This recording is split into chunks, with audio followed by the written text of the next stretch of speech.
안녕하세요. 매일 아침 말씀 묵상에 오신 여러분을 진심으로 환영합니다. 7월 28일 일요일 폭풍을 잠잠하게 하심. 기억절 허락하지 아니하시고 그에게 이르시되 집으로 돌아가 내게 주께서 내게 어떻게 큰 일을 행하사 너를 불쌍히 여기신 것을 내 가족에게 알리라 하시니. 마가복음 5장 19절 말씀.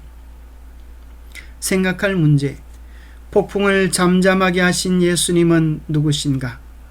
시편 104편의 여호와는 그리스도와 어떻게 비교되는가? 오늘 우리에게 주는 교훈은 무엇인가? 마가복음 4장 35절의 말씀입니다. 그날 저물 때에 제자들에게 이르시되 우리가 저편으로 건너가자 하시니 그들이 무리를 떠나 예수를 배에 계신 그대로 모시고 가매 다른 배들도 함께 하더니 큰 광풍이 일어나며 물길이 배에 부딪혀 들어와 배에 가득하게 되었더라. 예수께서는 고물에서 베개를 베고 주무시더니 제자들이 깨우며 이르되 선생님이여 우리가 죽게 된 것을 돌아보지 아니하시나이까 하니 예수께서 깨어 바람을 꾸짖으시며 바다들이 이르시되 잠잠하라 고요하라 하시니 바람이 그치고 아주 잔잔하여지더라. 이에 제자들에게 이르시되 어찌하여 이렇게 무수하느냐 너희가 어찌 믿음이 없느냐 하시니 그들이 심히 두려워하여 서로 말하되 그가 누구이기에 바람과 바다도 순종하는가 하였더라. 예수님께서 하루 일정을 마치고 제자들과 함께 배를 타고 가실 때에 미칠 듯한 광풍이 몰아 배가 침몰되어질 지경이 되었습니다. 그들은 그들 스스로의 힘으로 해결해 보고자 하였지만은 어찌할 수 없을 그때에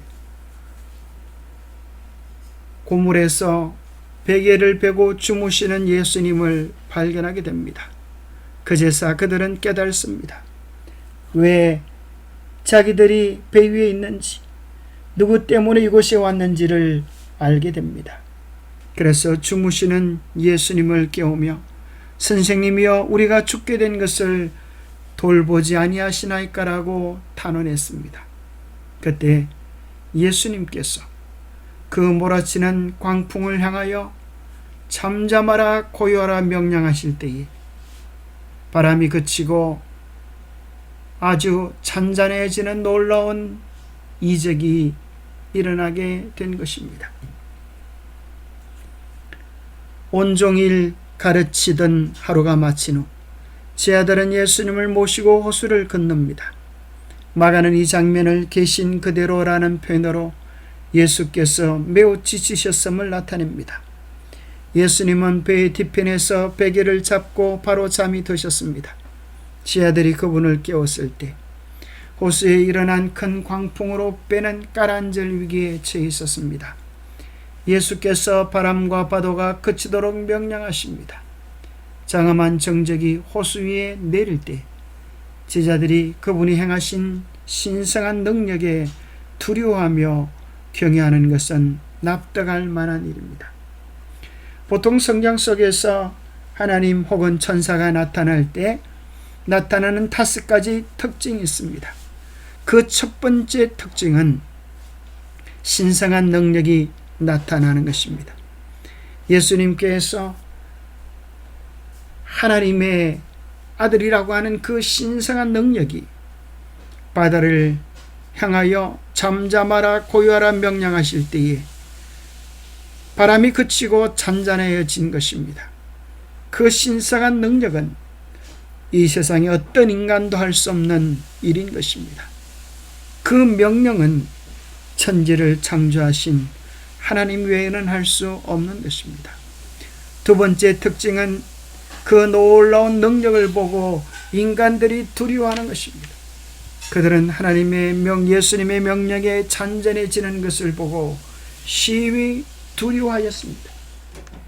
세 번째는 하나님의 임재 속에 하나님께서 혹은 천사가 이렇게 말씀하는 것입니다. 두려워하지 말라. 우리 주님께서 어찌 이렇게 무서워하느냐라고 말씀하셨습니다. 다섯 번째는 그 놀라운 사건에 대한 인간의 반응입니다. 그들은 주님의 말씀을 듣고 누구이기에 바람과 바다도 순종하는가라고 놀라움을 금할 길이 없었습니다. 그런데 네 번째 있어야 할 사건은 계시의 말씀입니다. 두려워하지 말라라고 한 다음에 하나님께서 나타나신 특별한 이유 말씀을 선포하시고 하셨는데, 본문에서는 계시의 말씀이 어떻게 나타나 있을까요? 아무리 찾아도 우리가 그 답을 찾을 수 없는 것처럼 보입니다. 그러면서 우리는 시편 104편에서 창세기 1장에 대한 본문 간주석이라고 하는 놀라운 설명을 보게 됩니다.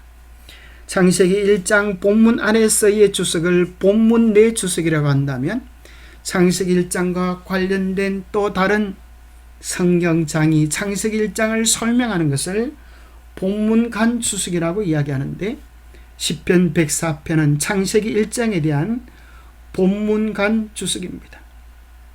하나님께서 어떻게 천지를 창조하시는지에 대한 그 구체적인 내용이 시편 104편에 기록되어져 있는 것입니다. 내 영혼아 여호와를 송축하라.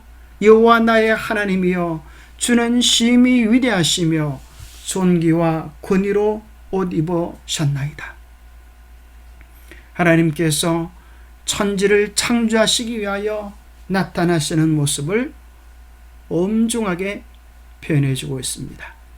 주께서 옷을 입음같이 빛을 입으시며 하늘을 휘장같이 씌며 물에 자기 누각의 들보를 얹으시며 구름으로 자기 수리를 삼으시고 바람 날개를 나타 바람 날개로 다니시며 바람을 자기 사신으로 삼으시고 불꽃으로 자기 사역자를 삼으시며 땅에 기초를 놓으사 영원히 흔들리지 아니하게 하셨나이다. 땅에 기초를 놓으시고 지구를 창조하시는 놀라운 역사를 묘사합니다. 그러면서 땅과 바다를 만드실 때 있었던 일을 6절에서 연결하여 설명합니다.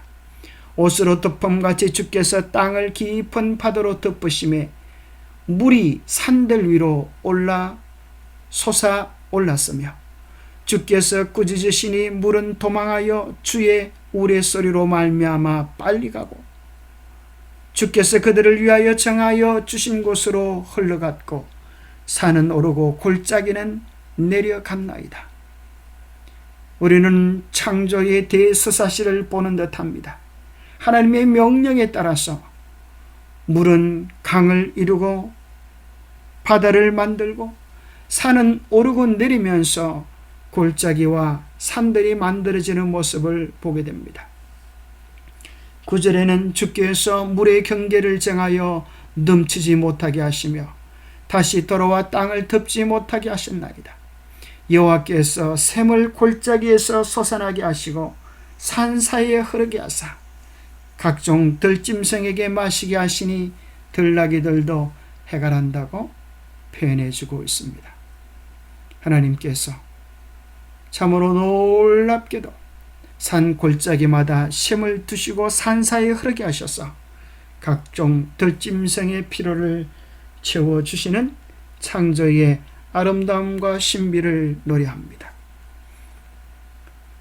하나님께서 나타나실 때 보통 나타나는 네 번째 특징은 계시의 말씀인데, 이 부분은 마가복음 전체를 관통하는 계시 비밀의 주제로 등장하며 이것을 통해 예수님에 대한 진리가 나타납니다. 그가 누구이기에 바람과 바다도 순종하는가라는 제자들의 질문은 독자로 하여금 이 이야기에 빠져있는 계시의 말씀, 즉 그분이 하나님의 아들이요 주님이시라는 답을 스스로 채우도록 이끌어줍니다.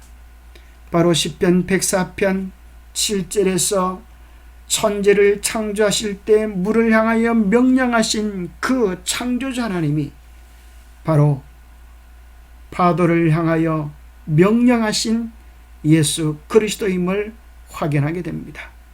시편 104편 7절 주께서 꾸짖으시니 물은 도망하며 주의 우레소리로 말미암아 빨리 가며 주께서 그들을 위하여 정하여 주신 곳으로 흘러갔고 산은 오르고 골짜기는 내려갔나이다. 천지를 창조하실 때 바다를 향하여 명령하셨던 그 창조주 하나님이 바로 예수 그리스도이심을 본문 속에서 확인하게 되는 것입니다. 큰 풍랑을 잔잔케 하심, 태풍은 경노하고 파도는 그들을 덮쳤으며 번갯불은 그의 얼굴을 환히 비쳤다. 예수께서는 자비의 봉사에 그토록 자주 쓰셨던 손을 드시고 성난 바다를 향하여 잠잠하라 고요하라고 말씀하셨다. 폭풍은 그치고 큰 파도는 잔잔하게 가라앉았다. 구름이 그치고 별들은 반짝거렸다. 배는 고요한 바다 위에 떴다. 그때 예수께서는 제자들을 돌아보시면서 슬프신 듯 이렇게 물으셨다. 어찌하여 이렇게 무수하느냐? 너희가 어찌 믿음이 없느냐? 기도하겠습니다. 하나님 아버지, 참으로 예수 그리스도가 누구인지 어떠한 분인지 바른 이해를 다시금 하게 도와주셔서 감사합니다. 갈릴리 바다를 잔잔하게 하셨던 주님, 우리의 마음의 풍랑도 우리 인생의 풍랑도 주님의 임재로 잔잔케 하여 주시옵소서. 주님께서 살아계시고 가여운 우리 인생을 주관해 주심을 믿습니다. 갈릴리 바다처럼 주의 말씀에 순종하기를 원하오니 우리에게도 믿음을 더하시어서 주님의 놀라운 역사를 경험하며 살아갈 수 있도록 도와주시옵기를 우리 주 예수 그리스도 이름 의지하여 간절히 간구하옵나이다. 별들이 뜨고 해가 빛을 발할 수 있는 것은 다 주님의 명령에 순종함 때문입니다. 온 천지를 주관하신 하나님의 명령에 순종하고 주님과 교제함으로 우리도 이 세상에서 빛나고 의미 있는 삶을 살게 되기를 바랍니다. 오늘도 주님과 교제하는 행복하고 의미 있는 날이 되기를 축복합니다. 감사합니다.